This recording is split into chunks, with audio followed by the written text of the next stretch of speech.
Социальный портретны ясасан еме бүгінгі ВИЧ-инфицированныйға. Это мужчина старше 30 лет была. Ол шли, семьясы бар, живет в достатке, бітінісі бар, но имеет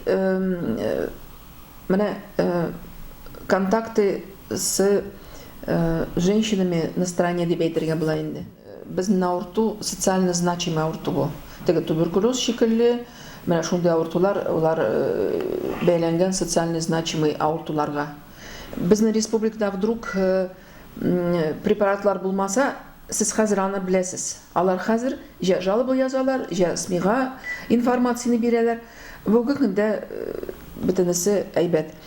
Любой медицинский учреждениеда қанны сдавать итеп, любой поликлиникада, Казаннан, например, да, или же любой медицинский ишмада республикада қанны сдавать итеп, результатны білерге була. Бүтін учреждение ЗАГСларға илтеп бирдек үзебезнең литератураны, үзебезнең фильмларны, направление на анализы.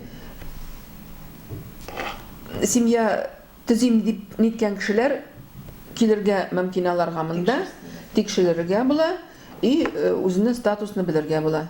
Менә ничек итеп кешенең взглядын изменить итәргә, менталитетын изменить итәргә, чтобы һәрбер кеше, тем более есть какие-то вот неправильные поведениялары булса, әмма кешенең аның бөтенесе должны тестирование килергә.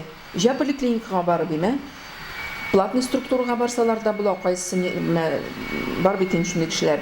Жа безгә килеп, жа безнең филиалларга килеп, любой медицинский ишмага килеп, анализларны сдавать тиргә була.